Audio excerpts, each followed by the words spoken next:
Hello students, आज हम लोग इलेक्ट्रिक क्वाड्रुपल मूवमेंट डिस्कस करेंगे। ये भी क्या है, बेसिक प्रॉपर्टीज़ हैं किसकी, न्यूक्लियस की। तो ये जो बहुत इंपॉर्टेंट इलेक्ट्रिकल प्रॉपर्टी है that is connected with the shape of nucleus. तो ये जो इलेक्ट्रिकल प्रॉपर्टी है that is connected with the shape of nucleus. Nucleus की शेप के साथ जो है ये जो प्रॉपर्टी है वो कनेक्टेड है। अब देखो बच्चे, हमें पता है जो न्यूक्लियस होता है उसके पास क्या होते हैं, आउटसाइड भी क्या है बच्चे, चार्ज डिस्ट्रीब्यूटेड यानी कि इलेक्ट्रॉन्स डिस्ट्रीब्यूटेड है। ठीक है, तो लेकिन ये जो इलेक्ट्रॉन का डिस्ट्रीब्यूशन है दैट इज़ नॉन यूनिफॉर्म। तो अगर हम न्यूक्लियस के बाहर की बात करते हैं तो ये इलेक्ट्रॉन का जो डिस्ट्रीब्यूशन है वो कैसा है बच्चे, नॉन यूनिफॉर्म है। तो नॉन यूनिफॉर्म होने की वजह से क्या होता है बच्चे, जो न्यूक्लियस की शेप होती है वो कैसी होनी चाहिए थी, जो कि स्फेरिकल होनी चाहिए थी, लेकिन वो स्फेरिकल ना होके उसमें कुछ ना कुछ क्या होती है बच्चे, डेविएशन आ जाती है। तो ये जो डेविएशन है इसको कौन मेज़र करता है, ये जो डेविएशन है, ठीक है, this causes deviation from the spherical shape of nucleus. और क्वाड्रुपल मूवमेंट क्या करता है, इस डेविएशन को मेज़र करता है कि जो deviation of nucleus from spherical symmetry, यानी कि कितनी डेविएशन आई है न्यूक्लियस की, जो जो कि कैसा था, स्फेरिकल था, उससे कितनी जो है उसकी जो है डेविएशन आई है स्फेरिकल सिमेट्री से। तो क्वाड्रुपल मूवमेंट जो है of a nuclear charge distribution which is symmetric about z axis is defined as, मान लो तो क्वाड्रुपल मूवमेंट क्या मेजर करता है, बच्चे क्या मेजर करता है, deviation of nucleus from spherical symmetry, कि स्फेरिकल शेप से कितनी उसकी जो है डेविएशन है उसको कौन मेजर करता है, क्वाड्रुपल मूवमेंट मेजर करता है। तो क्वाड्रुपल मूवमेंट की जो वैल्यू है, अगर हम मान के चलो जो क्वाड्रुपल मूवमेंट अगर हम कंसीडर कर रहे हैं जेड एक्सिस के अबाउट जो है ये कैसा है बच्चे, स्फेरिकल सिमेट्रिक है। अब ये जो है जेड एक्सिस के अबाउट क्या है, सिमेट्रिक है। तो क्वाड्रुपल मूवमेंट जो है न्यूक्लियस का वो क्या आएगा आपके पास, ये फॉर्मूला आपको याद रखना है, 1/e3z² minus R square rho into D. Rho क्या है बच्चे, डेंसिटी किसकी, न्यूक्लियस की डेंसिटी। तो 1/e² Z3z² minus R square rho into D. Z क्या है बच्चे, एटॉमिक नंबर है, ये हर न्यूक्लियस का बच्चे क्वाड्रुपल मूवमेंट क्या होगा बच्चे, डिफरेंट होगा। ई क्या है, चार्ज है। रो क्या है, density of nuclear charge in the volume dV. हमने कोई स्मॉल वॉल्यूम कंसीडर किया, ये जो न्यूक्लियस है इसके अंदर से बच्चे हमने क्या किया, कोई स्मॉल वॉल्यूम डीवी की बात कर रहे हैं, तो वहाँ पे जो डेंसिटी है दैट इज रो। ठीक है, तो हमने यहाँ पे रो क्या है, density of nuclear charge in the volume element dV. ठीक है ना, एट पॉइंट, किस पॉइंट पे, एक्स वाई जेड पे। और आर स्क्वायर क्या है, ये।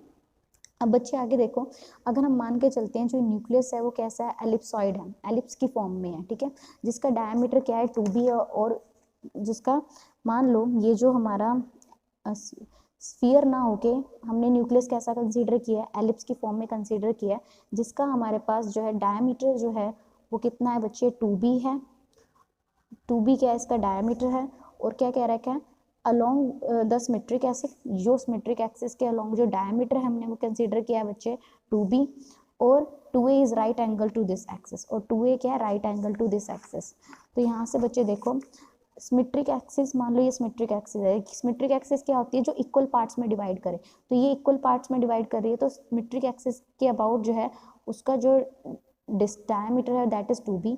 और 2a क्या है, that is right angle to this symmetric axis, ये सिमेट्रिक एक्सिस से एक्सिस के राइट एंगल पे जो हमारे पास वो क्या है बच्चे, 2a है।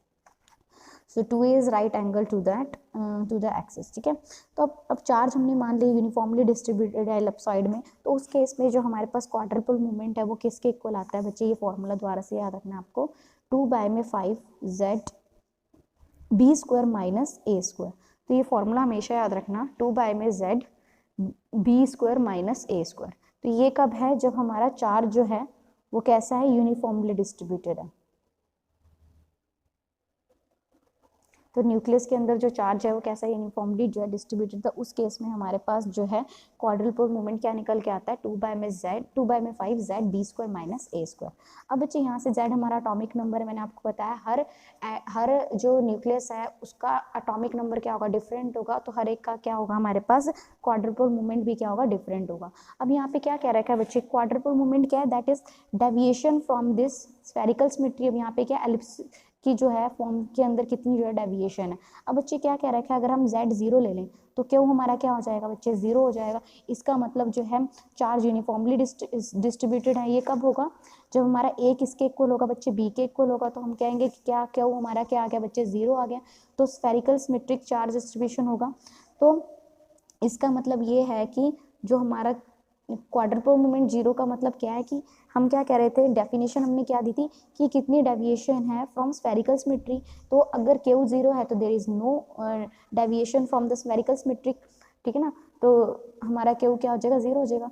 अगर मान लो हमने क्या किया, charge distribution stretch in z direction. अब हमने क्या किया, ये हमारे पास था, ठीक है, ये एलिप्सॉइड है हमारे पास। तो हमने क्या किया बच्चे, हमने ना इसको बहुत ज़्यादा इस तरह से हमने खींच दिया, ठीक है ना। किस तरह से खींच दिया कि b ग्रेटर देन a, ये जो b है हमने इस तरह से इसको क्या किया, खींच दिया।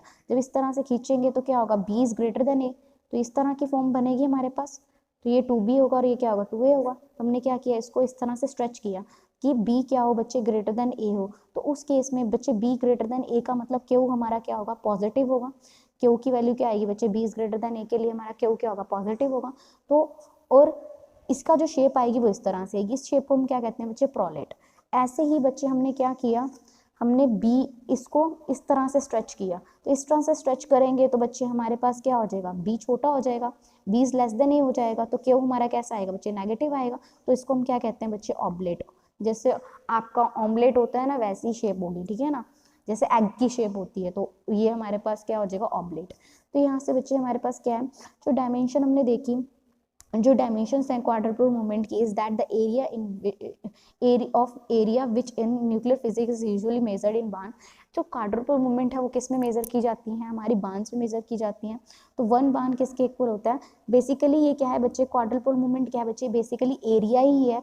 हम यहाँ पे जो एरिया स्फेरिकल सिमेट्री होगा, अगर ए बी के इक्वल होगा तो स्फीयर की फॉर्म में आ गया, नो डेविएशन। अगर बी ग्रेटर देन ए है तो प्रोलेट शेप, और ए ग्रेटर देन बी है तो कैसी शेप है हमारे पास, ऑब्लेट शेप है। और ये बेसिकली एरिया है। तो एरिया किस में मेजर होता है, हमारा बार्न्स में मेजर होगा। क्वाड्रुपल मूवमेंट की जो डायमेंशन है वो एरिया की डायमेंशन की जैसे ही है, और वो किस में मेजर होती है बच्चे, बार्न्स में मेजर होती है।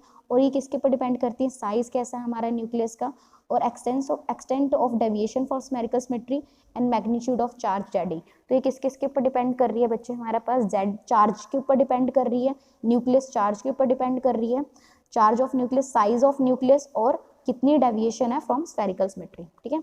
इन चीज़ों के ऊपर इसका मैग्नीट्यूड डिपेंड करता है। अब आगे हमने बता दिया आपको कि हमने इसको खींचा इस तरह से तो ये प्रोलेट शेप बन गई।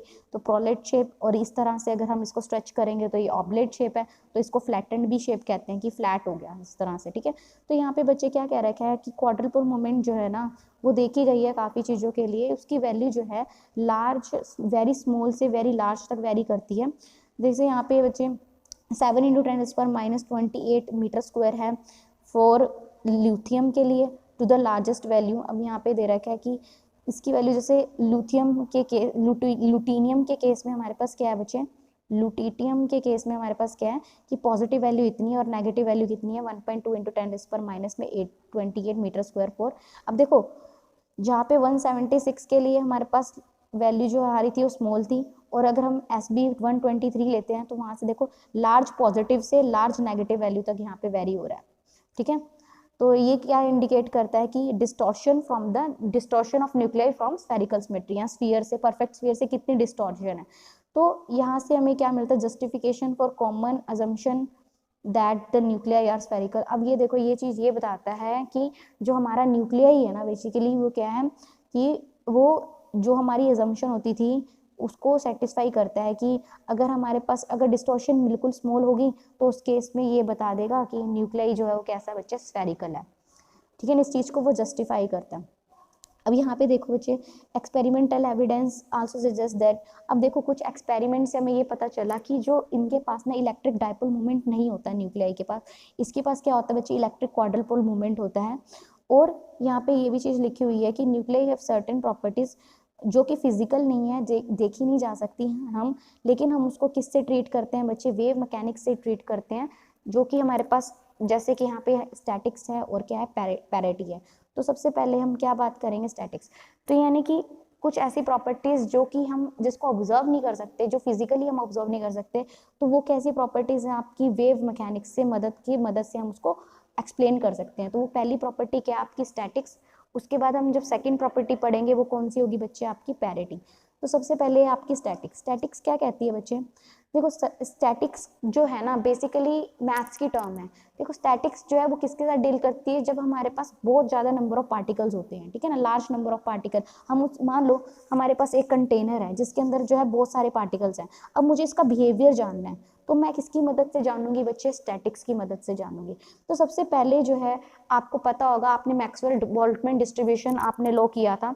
तो मैक्सवेल बोल्ट्जमैन डिस्ट्रीब्यूशन में हमने पढ़ा था कि उन्होंने क्या किया था, डिस्ट्रीब्यूशन ऑफ वेलोसिटी। तो उन्होंने क्या था, उन्होंने एक गैस कंटेनर लिया था, उसके अंदर बहुत सारे गैस मॉलिक्यूल्स थे। तो उन्होंने क्या किया था, इनकी 3 वेलोसिटीज कैलकुलेट की थी लार्ज नंबर ऑफ पार्टिकल्स की, ठीक है ना। तो ये सबसे पहले जो स्टैटिक्स का एग्जांपल किसने दिया था, मैक्सवेल बोल्ट्जमैन ने दिया था। उन्होंने गैस मॉलिक्यूल जो थे उनकी वेलोसिटी फाइंड आउट की थी। तो एक बार मोस्ट प्रोबेबल वेलोसिटी निकल के आई थी, एक बार हमारे पास RMS वैल्यू हमने निकाली थी, ठीक है ना। तो ये जो वेलोसिटी किस तरह से गैस मॉलिक्यूल्स के अंदर डिस्ट्रीब्यूटेड है वो मैक्सवेल बोल्ट्जमैन ने दिया था। लेकिन बच्चे गैस मॉलिक्यूल्स आप देख सकते हो उनका साइज जो है वो बड़ा होता है, ठीक है। लेकिन जो इलेक्ट्रॉन है इनका जो साइज है बच्चे वो बहुत छोटा होता है, वेरी स्मॉल, ठीक है ना, निग्लिजिबल साइज होता है, मतलब बहुत छोटा साइज होता है। तो इलेक्ट्रॉन प्रोटॉन के ऊपर जो माइक्रो पार्टिकल्स हैं इनको हम बोल्ट्जमैन जो क्लासिकल बोल्ट्जमैन जो स्टैटिक्स थी इससे हम एक्सप्लेन नहीं कर सकते थे। तो उसके लिए बच्चे 2 न्यू फॉर्म्स आई थी जिन्होंने एक्सप्लेन किया था, ठीक है। तो वो किस पे बेस्ड थी बच्चे, आपका क्वांटम मैकेनिक्स पे बेस्ड थी, ठीक है। गैस मॉलिक्यूल्स हैं, आप उसको किससे स्टडी करोगे, क्लासिकल मैक्सवेल बोल्ट्जमैन से। लेकिन हमने बताया हम किसकी डील कर रहे हैं, हम माइक्रो पार्टिकल्स की डील कर रहे हैं। तो उसको हम किस तरह से सॉल्व करेंगे बच्चे, उसके लिए हमारे पास क्या आएगी, न्यू फॉर्म्स आई थी जो कि किस पे बेस्ड थी, क्वांटम मैकेनिक्स पे बेस्ड थी। उसका नाम क्या था बच्चे, फर्मी डायरेक्ट स्टैटिक्स, और क्या थी आपकी बोस-आइंस्टाइन स्टैटिक्स। तो सबसे पहले हम बात करेंगे फर्मी डायरेक्ट स्टैटिक्स। ये क्या कहती है, all the particle with half integral spin obey Fermi Dirac statistics. अब देखो जिन पार्टिकल्स की इंटीग्रल स्पिन कैसी है, हाफ इंटीग्रल स्पिन है, वो सारे के सारे FD स्टैटिक्स को फॉलो करते हैं और वो क्या कहलाते हैं बच्चे, आपके फर्मियंस कहलाते हैं। अब हाफ इंटीग्रल स्पिन किसकी होती है, प्रोटॉन की होती है, न्यूट्रॉन की होती है और इलेक्ट्रॉन्स की होती है। तो ये सारे के सारे कौन सी स्टैटिक्स फॉलो करेंगे, फर्मी डायरेक्ट स्टैटिक्स फॉलो करेंगे, ठीक है। अगर मुझे इनका बिहेवियर जानना है तो मैं कौन सी स्टैटिक्स से जानूंगी, फर्मी डायरेक्ट स्टैटिक्स से जानूंगी। और क्या कह रहे हैं, all the nuclear with odd mass number. और भी ये कह सकता है कि जिनका अगर मैं मान लो एटॉमिक मास किसी का क्या है 239 है, दैट इज ऑड नंबर। तो ऑड नंबर के केस में हमारे पास कौन सी स्टैटिक्स ऑब्बी होगी, फर्मी डायरेक्ट स्टैटिक्स ऑब्बी होगी। और इसमें सबसे इंपॉर्टेंट चीज क्या है, ये पॉली एक्सक्लूजन प्रिंसिपल को फॉलो करते हैं। अब पॉली एक्सक्लूजन प्रिंसिपल क्या होता है बच्चे, कि आपको पता है कि अगर हम सिंपल टर्म्स में कहूँ कि किसी की भी जो है तो पॉली एक्सक्लूजन प्रिंसिपल आपको पता है कि no two values can have the same quantum principal quantum number, और मतलब जितने भी कोई N L M जो है हमारे पास, इनकी जो है सेम किसी भी दो के लिए दो वैल्यूज जो है कभी सेम नहीं हो सकती, N की वैल्यू L के इक्वल नहीं हो सकती। ये सारे के सारे क्या है, पॉली एक्सक्लूजन प्रिंसिपल है, ठीक है ना। या फिर no two values can take all the 4 quantum numbers, ठीक है ना, क्वांटम वैल्यूज, ठीक है ना। तो इस तरह से पॉली एक्सक्लूजन प्रिंसिपल है आपका, ठीक है। तो इसको क्या करते हैं, फर्मियंस जो ऑबे करते हैं।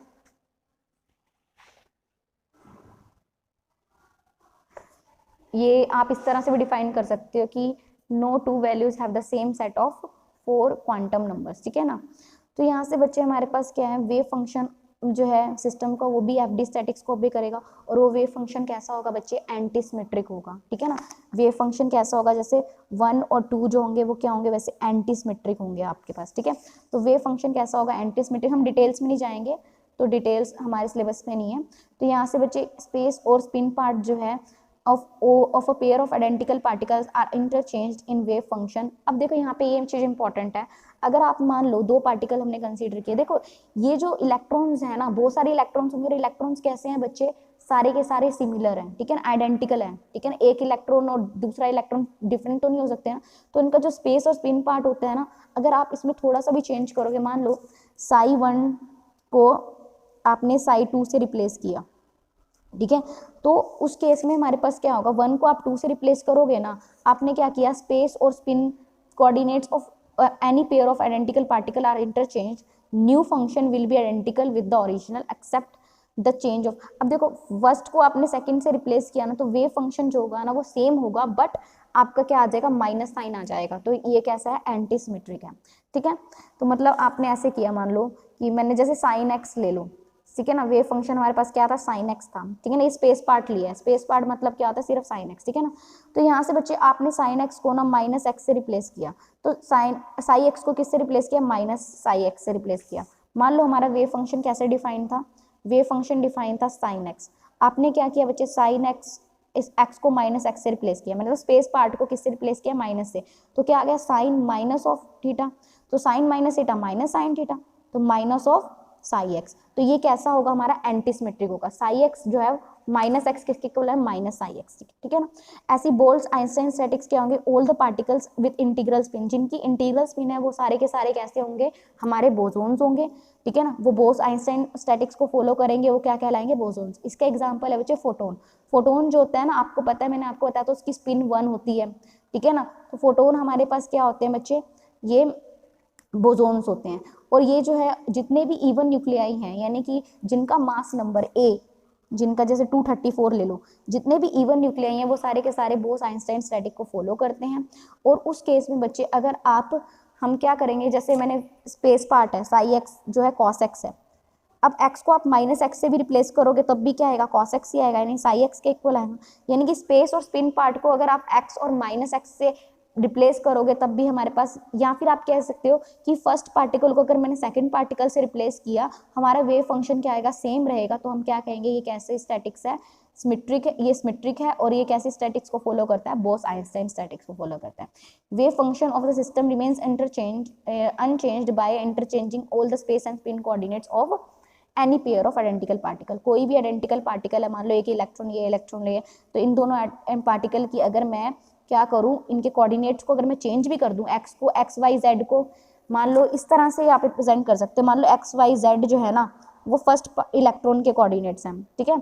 ऐसे ही बच्चे एक्स वाई जेड जो है ना, मान लो X dash Y Z Z dash जो है ना वो सेकेंड इलेक्ट्रॉन के क्या है, कोऑर्डिनेट्स हैं। तो आपने एक्स वाई जेड को आपने X dash Y Z Z dash से रिप्लेस कर दिया, ठीक है ना, तो भी क्या होगा बच्चे, आपका जो वेव फंक्शन है वो किसके ऊपर डिपेंड करता है, एक्स वाई जेड और टी टाइम के ऊपर डिपेंड करता है। तो एक्स वाई जेड को आपने X dash Y Z Z dash से भी रिप्लेस किया ना, तब भी हमारे पास वेव फंक्शन क्या रहेगा, वही रहेगा, एक्स वाई जेड, मतलब सेम आएगा वेव फंक्शन। तो ये कह रहा है क्या कि अगर हम दो आइडेंटिकल पार्टिकल के स्पेस और स्पिन कोऑर्डिनेट्स को अगर हम चेंज भी करें ना, तब भी हमारा वेव फंक्शन सेम रहता है। तो वो कौन सा होता है, सिमेट्रिक होता है। और कौन सी स्टैटिक्स को फॉलो करता है, बोस आइंस्टाइन स्टैटिक को। तो इसके अंदर जो है रोटेशनल रमन स्पेक्ट्रा पाया जाता है, ठीक है ना। ये कह रहा है कि स्टैटिक्स जो है एटॉमिक न्यूक्लियस की found experimentally from rotational Raman spectra of homogeneous molecule. देखो होमोजीनियस मॉलिक्यूल्स क्या होते हैं, जैसे आपके H2O2 ये होमोजीनियस मॉलिक्यूल है, ठीक है। इनका जब हम रोटेशनल स्पेक्ट्रा निकालते हैं तो हम जो है एक्सपेरिमेंटली जो है स्टैटिक्स कैसे निकालते हैं एटॉमिक न्यूक्लियाई की, रोटेशनल रमन स्पेक्ट्रा से। ये बच्चे आगे के टर्म्स हैं, हम अभी नहीं यूज करेंगे इसको, मतलब नेक्स्ट सेमेस्टर में आएगा आपका। नेक्स्ट है बच्चे पैरिटी। पैरिटी क्या होती है, बेसिकली पैरिटी इज ये भी एक तरह की फंडामेंटल न्यूक्लियर प्रॉपर्टी है, और ये सबसे इंपॉर्टेंट है क्योंकि parity is responsible for nuclear spin, ठीक है ना। यानी कि पैरिटी ये कह लो कि इंपॉर्टेंट है न्यूक्लियर स्पिन से भी ज्यादा, ठीक है ना, consider to be important than nuclear spin. अब पैरिटी में क्या होता है बच्चे, तो it is a property of wave function describing the quant. अब ये जो पैरिटी है ये बताती है कि जो है ये जो हमारा सिस्टम है वो कैसा है, क्वांटम मैकेनिकल सिस्टम हम कंसीडर कर रहे हैं, ठीक है ना। तो इसके पास कोई भी वो नहीं था, क्लासिकल मैकेनिक्स कुछ नहीं एक्सप्लेन कर पाई थी, तो पैरिटी को जो है किसने एक्सप्लेन किया था, क्वांटम मैकेनिकल सिस्टम जो है उसको एक्सप्लेन करने के लिए, ठीक है ना। तो it is a property of wave function describing quantum mechanical system, ये प्रॉपर्टी है जो क्वांटम मैकेनिकल सिस्टम को एक्सप्लेन करती है, ठीक है। तो ये क्या है बच्चे, जो हमारा वेव फंक्शन होता है ना वो बेसिकली स्पेस, और मैंने आपको क्या बताया था, किसका फंक्शन होता है आपका, स्पेस कोऑर्डिनेट का, और किसके ऊपर डिपेंड करता है, स्पिन के ऊपर डिपेंड करता है वेव फंक्शन। तो पैरिटी जो है ना वो क्या बताती है बेसिकली कि behaviour of wave function as a result of inversion of coordinate. अब क्या कह रहा है, क्या आपने मान लो कोऑर्डिनेट्स है ना एक्स वाई जेड, किसी पार्टिकल के कोऑर्डिनेट एक्स वाई जेड हैं, अगर आपने इसको क्या किया minus X Y minus Y minus Z, यानी इन्वर्जन क्या होता है, नेगेटिव कर देना, ठीक है ना, XYZ को नेगेटिव XYZ से रिप्लेस किया, तो वेव फंक्शन का कैसा बिहेवियर होगा वो कौन बताता बताता है आपका, पैरिटी बताता है, ठीक है। तो यहाँ से बच्चे यहाँ पे ये दे रखा है कि मान लो space coordinate X Y Z है, इसको आपने किससे रिप्लेस कर दिया, इन्वर्जन करना मतलब नेगेटिव करना, minus X minus Y minus Z. अगर हमारा वेव फंक्शन सेम रहता है, साई साई के इक्वली आया, अगर मान लो साई को एक्स वाई जेड को minus X minus Y minus Z करने के बाद भी वो क्या आ गया, साई एक्स वाई जेड आ गया, तो इसकी पैरिटी कैसी होगी, इवन पैरिटी, ठीक है। लेकिन बच्चे इवन पैरिटी का मतलब ये है कि कोऑर्डिनेट्स जो है ना वो mirror reflection is equivalent to mirror reflection of the position of nucleus about the origin. अब ये क्या कह रखा है कि ये जो हमारा न्यूक्लियस है ना, ठीक है ना, ये एक तरह से क्या कह रहा है, एक्स वाई जेड यहाँ लिया, ठीक है ना, ये क्या रिफ्लेक्शन होने के बाद मिरर, यहाँ पे मिरर लगा दिए यहाँ पे, और यहाँ पे जो दोनों पॉइंट्स आए हैं वो क्या है, बिल्कुल सेम है, ठीक है ना। तो जो ट्रांसफॉर्मेशन होके जो कोऑर्डिनेट्स आए हैं वो कैसे हैं, सेम ही है, ठीक है ना। Mirror reflection of the position of nucleus about the origin of the axis X Y Z. तो मैंने यही कह दिया कि जो ये जो ट्रांसफॉर्मेशन है ना कोऑर्डिनेट्स का, ये बेसिकली क्या रिप्रेजेंट कर रहा है, अगर आपने एक न्यूक्लियस है उसके अंदर मिरर लगा दिया तो क्या है, दोनों सिमेट्री का है, ठीक है ना, दोनों पॉइंट्स जो है ना वो ओरिजिन से सेम डिस्टेंस पे होंगे।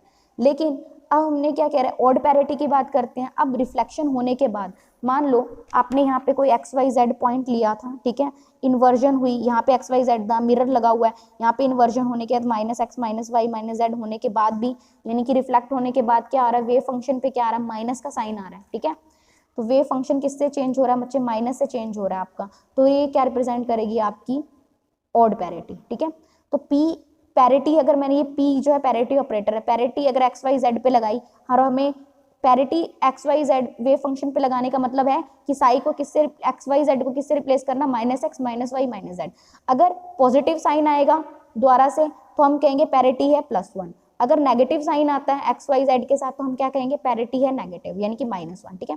तो पैरिटी देख लो, एक बार तो क्या ले रही है, डिस्क्रीट वैल्यू ले रही है, यहाँ तो पैरिटी क्या आ रही है, +1 आ रही है, तो क्या आ रही है, -1 आ रही है, डिस्क्रीट वैल्यू आ रही है। तो डिस्क्रीट सिस्टम कौन सा होता है, वो कौन सा सिस्टम होता है आपका, क्वांटम सिस्टम होता है। तो पैरिटी जो है ना can be taken as a quantum number, तो पैरिटी को हम क्वांटम नंबर ले सकते हैं, ठीक है ना। और ये प्रॉपर्टी को इस तरह से दिखा रखा है कि अगर पैरिटी की वैल्यू, अगर मान लो पी, अगर आपने साई को एक्स वाई जेड को minus X minus Y minus Z से रिप्लेस किया और हमारा वेव फंक्शन क्या आ रहा है, सेम आ रहा है, एक्स वाई जेड ही आ रहा है, तो हम क्या कहेंगे, +1, पैरिटी क्या है, +1 है, और कैसी है, पॉजिटिव और इवन पैरिटी है। लेकिन psi X minus Y minus Z से रिप्लेस करने के बाद क्या आ रहा है, minus X psi X Y Z आ रहा है, तो उस केस में हमारी पैरिटी क्या है, नेगेटिव, और उसको क्या कहेंगे, नेगेटिव पैरिटी और ऑड पैरिटी, ठीक है। तो कोई भी सिस्टम है उसकी इवन पैरिटी होगी, वो even number of odd parity particles and any number of even parity particle will have. वही कह रहे हैं कि जो सिस्टम है अगर इवन नंबर है तो ऑड पैरिटी पार्टिकल्स होंगे, अगर कोई सिस्टम है जिसमें क्या है, इवन पैरिटी है, तो उसके अंदर इवन पैरिटी, यहाँ पे बच्चे ऑड पैरिटी, अगर कोई सिस्टम में ऑड नंबर है तो ऑड पैरिटी, ठीक है ना। अगर कोई सिस्टम है जिसमें इवन नंबर है तो इवन पार्टिकल्स हैं तो इवन पैरिटी हमें मिलेगी, ठीक है। तो यहाँ से ये हो जाएगा आपका। तो यहाँ पे ये कह रखा है कि न्यूक्लियर स्टेट्स जो है ना वो भी क्या है कि उनकी जो न्यूक्लियर स्टेट्स होती है उनकी डेफिनेट पैरिटी होती है, ठीक है ना, डेफिनेट वैल्यू होती है पैरिटी की डिफरेंट स्टेट्स के लिए न्यूक्लियस के, और parity remains conserve during the nuclear. अब पैरिटी जो है ना, अगर हम न्यूक्लियर ट्रांसफॉर्मेशन करते हैं, मान लो एक्स से वाई बना रहे हैं, तो पैरिटी में कोई चेंजेस नहीं आता है, ठीक है ना। 2 particle are the mirror image of each other and must obey the same physical rule. वही कह रखा है कि दोनों पार्टिकल जो है ना, अगर न्यूक्लियस के अंदर मान लो 2 प्रोटॉन की बात कर रहे हैं, तो दोनों पार्टिकल्स जो है ना बच्चे, दोनों के दोनों जो हैं सेम, यही जो मिरर इमेज रूल है यही ओबे करेंगे, सेम जो रूल्स हैं वही ओबे करेंगे। कोई इसके ये नहीं होगा इसके ऊपर अलग रूल लग रहा है उसके ऊपर अलग, ऐसा कुछ नहीं होगा, ठीक है। और पैरिटी जो है is closely associated with the angular momentum की। अब देखो parity is related with angular quantum number, ठीक है ना, एंगुलर मोमेंटम। तो एंगुलर मोमेंटम क्या है, अगर एल हमारा इवन है तो पैरिटी इवन होगी। बच्चे एक फॉर्मूला हो रहा है जो आपकी बुक में नहीं दे रखा, वो आप वैसे आप याद रखना, -1 की पावर एल, ठीक है। तो यहाँ से बच्चे देखो, अगर एल हमारा, एल क्या होता है बच्चे, angular quantum number, angular momentum. अगर एल हमारा इवन होगा, ठीक है ना, तो पैरिटी क्या होगी, इवन होगी। अगर एल ओड होगा तो हमारी पैरिटी भी कैसी होगी बच्चे, ओड होगी। होगी कि नहीं होगी, कि अगर एल इवन है 2 है तो हमारी पैरिटी क्या होगी, इवन। अगर एल हमारा ओड है तो हमारी पैरिटी क्या होगी, नेगेटिव। नेक्स्ट है बच्चे nuclear mass and nuclear and binding energy. अब देखो मैंने आपको बताया था जो हमारा बेसिकली हमारा जो न्यूक्लियस है that is made up of neutron and proton, ठीक है ना। न्यूक्लियस किससे मिलके बना है बच्चे, न्यूट्रॉन और प्रोटॉन से मिलके बना है। तो न्यूक्लियस के अंदर जो है बहुत सारे क्या होंगे, न्यूट्रॉन प्रोटॉन पेयर्स होते हैं, ठीक है ना, न्यूट्रॉन प्रोटॉन, ठीक है। ये जो न्यूट्रॉन प्रोटॉन पेयर्स होते हैं इनको हम क्या कहते हैं बच्चे, न्यूक्लियॉन्स। ये सारे क्या है हमारे न्यूक्लियॉन्स। ये एक पेयर भी क्या कहलाएगा, न्यूक्लियॉन्स। ऐसे करके इतने सारे पेयर सारे क्या कहलाते हैं बच्चे, न्यूक्लियॉन्स, ठीक है। न्यूक्लियॉन्स का मतलब क्या होता है, न्यूक्लियर प्रोटॉन पेयर, ठीक है। अब ये जो न्यूक्लियर न्यूट्रॉन और प्रोटॉन है ये क्या है बच्चे, हमारे जो है बेसिकली क्या है, एक दूसरे से बॉन्डेड है। तो कुछ ना कुछ फोर्सेस होंगी जो इन न्यूक्लियॉन्स को एक साथ रखा हुआ है। ये सारे न्यूक्लियॉन्स जो हैं वो सारे के सारे एक दूसरे के साथ अटैच्ड हैं, ठीक है ना, हेल्ड है। तो मतलब अब देखो, अगर ये एक दूसरे के साथ बॉन्डेड नहीं होते तो हमारा न्यूक्लियस कब का कोलैप्स हो जाता। तो कुछ ना कुछ फोर्स होगी जो इन न्यूक्लियॉन्स को एक दूसरे के साथ क्या करके रखी है, बांध के रखी हुई है। तो वो जो फोर्स होती है वो क्या कहलाती है बच्चे, न्यूक्लियर फोर्स। क्या कहलाती है, न्यूक्लियर फोर्स, ठीक है ना। द फोर्स दैट होल्ड, या कह लो hold all the nucleus together is called nuclear force, ठीक है ना। अब न्यूक्लियर जो है ना, अगर is decompose into constituent nucleus work. अब देखो इसका मतलब ये जो न्यूक्लियस है हमारा पूरा न्यूक्लियस, ये न्यूक्लियस में कब टूटेगा, जब हम इसके ऊपर कोई फोर्स लगाएंगे, ताकि ये जो इनकी जो बॉन्डिंग है, इनके बीच में जो बॉन्डिंग है न्यूक्लियस के बीच में, वो ब्रेक करने के लिए हमें कुछ ना कुछ वर्क करना पड़ेगा, कुछ ना कुछ फोर्स लगानी पड़ेगी, कुछ ना कुछ एनर्जी लगानी पड़ेगी, ताकि इनका बॉन्ड क्या हो जाए, ब्रेक हो जाए, और ये जो न्यूक्लियस है किस में टूट जाए, अपने कॉन्स्टिट्यूएंट न्यूक्लियस में टूट जाए। तो वो क्या कहलाती है, energy. This is your binding energy. ये क्या कहलाती है, binding energy. The energy required to separate nucleus apart, ठीक है ना, कि न्यूक्लियस को सेपरेट करने के लिए, ये जो न्यूक्लियस है इनको सेपरेट करने के लिए जो हमें एनर्जी लगानी पड़ती है, या फिर आप कह लो इस न्यूक्लियस को न्यूक्लियस में तोड़ने के लिए जो एनर्जी लगानी पड़ती है वो क्या कहलाती है बच्चे, आपकी बाइंडिंग एनर्जी। अब बाइंडिंग एनर्जी हमारे पास देखो यहाँ पे एक चीज इंपॉर्टेंट है, मास ऑफ न्यूक्लियस जो है। अब देखो आपने क्या किया, न्यूक्लियस है, ये पूरा न्यूक्लियस है, मान लो Z हमारा इसका क्या है, मान लो ये हीलियम की बात कर रहे हैं, हीलियम-24, ठीक है। तो जो न्यूक्लियस है हमारे पास, अब आपको पता है इसके अंदर हमारे पास कितने प्रोटॉन होंगे और कितने न्यूट्रॉन होंगे। हमारे प्रोटॉन कितने हैं, 2 प्रोटॉन है, ठीक है, 2 ही क्या है, न्यूट्रॉन है। ये 2 प्रोटॉन 2 न्यूट्रॉन एक दूसरे से क्या है, अटैच्ड है पूरे अच्छे से, ठीक है। और क्या कह रखा है, हम इसका जो मास होगा पूरा, मान लो हीलियम का जो मास है, हीलियम-24 का जो मास होगा, ठीक है, और इनके कॉन्स्टिट्यूएंट न्यूट्रॉन, अब 2 प्रोटॉन का जो मास होगा और 2 न्यूट्रॉन का जो मास होगा, ठीक है ना। यही कह रहा है ना, इनके कॉन्स्टिट्यूएंट न्यूट्रॉन्स में अगर हम इसको सेपरेट करना है तो ये जो हीलियम-24 है इसको इसके कॉन्स्टिट्यूएंट में तोड़ना है, ठीक है ना। तो कॉन्स्टिट्यूएंट्स में क्या है, 2 प्रोटॉन है 2 न्यूट्रॉन, तो 2 प्रोटॉन का मास 2 न्यूट्रॉन का मास। तो बच्चे हम देखते हैं कि जब हम पूरे न्यूक्लियस का मास लेते हैं वो, और जब इनके कॉन्स्टिट्यूएंट का मास लेते हैं तो वो क्या आता है, न्यूक्लियस का मास जो है वो कम आता है किसके, इसके कॉन्स्टिट्यूएंट के मास से। तो यानी कि जो मास जो है न्यूक्लियस का हमेशा कम होता है जो उसके टोटल जो जितना मास है न्यूक्लियॉन्स का। तो ऐसा क्यों होता है, इसको क्या कहते हैं, इसका मतलब कुछ ना कुछ जो है मास डिसअपियर हो गया। तो ये जो डिफरेंस आता है ना, sum of rest mass of nucleons constituting it and actual rest mass of nucleus. तो ये क्या कह रखा है, हीलियम-24 का, यानी कि जो एक्चुअल में जो हमारे पास न्यूक्लियस का जो मास है, ठीक है ना, ये जो एक्चुअल जो न्यूक्लियस का मास है और जो रेस्ट मासेस, यानी कि जो इनके जो मासेस हैं, इनके कॉन्स्टिट्यूएंट न्यूक्लियस के जो मासेस हैं, इनका जो डिफरेंस होता है ना वो क्या कहलाता है, आपका डिसअपियरिंग मास या मास डिफेक्ट, ठीक है ना। इसको आप किससे रिप्रेजेंट करते हो, डेल्टा एम से। तो ये जो मास है ना वो किस में कन्वर्ट हो जाता है बच्चे, जैसे हमारी रिएक्शन होती है ना, हीलियम-24 2 प्रोटॉन, मान लो हीलियम-24 है, 2 न्यूट्रॉन में टूट गया या 2 प्रोटॉन में टूट गया, तो उसके साथ कुछ एनर्जी निकलती है, ठीक है ना। तो मास जो है वो किस में कन्वर्ट हो जाता है, आपका एनर्जी में। आइंस्टाइन भी तो यही कहता था अपनी रिलेशन, उसने इतनी इंपॉर्टेंट रिलेशन दी थी, E=mc², कि जो हमारी एनर्जी है वो किस में कन्वर्ट हो जाती है, मास में, और मास किस में कन्वर्ट हो जाता है, एनर्जी में, ठीक है। तो यही तो हो रहा है यहाँ पे, जो मास है वो किस में, जो डिसअपियर मास है वो किस में कन्वर्ट हो गया, आपका एनर्जी में, ठीक है। एनर्जी कौन सी, इन न्यूक्लियॉन्स को टुगेदर लेके आने की, ठीक है ना, विच बाइंड, एनर्जी कौन सी, जो इनको तोड़ने में basically, which binds the nucleons together in the nucleus, ठीक है। तो यहाँ से बच्चे हमारे पास जो बाइंडिंग एनर्जी है वो क्या है, energy which is equivalent to mass disappeared in the formation of nucleus, ठीक है ना। तो कितनी एनर्जी लगी है, कितनी एनर्जी डिसअपियर हुई है न्यूक्लियस बनाने में, वो क्या कहलाती है, आपकी बाइंडिंग एनर्जी। हम ये भी बोल सकते हैं कि कितनी, अब ये भी तो ले सकते हैं इसकी अपोजिट डायरेक्शन, कि कितनी एनर्जी लगेगी इन न्यूक्लियॉन्स को टुगेदर करके न्यूक्लियस बनाने में, वो भी क्या कहलाएगी, आपकी बाइंडिंग एनर्जी। अब जो बाइंडिंग एनर्जी है न्यूक्लियॉन्स की divided by number of nucleons, अब देखो क्या कह रखा है, बाइंडिंग एनर्जी न्यूक्लियॉन्स की डिवाइडेड बाय जितने हमारे न्यूक्लियॉन्स हैं, बाइंडिंग एनर्जी न्यूक्लियॉन्स की divided by number of nucleons.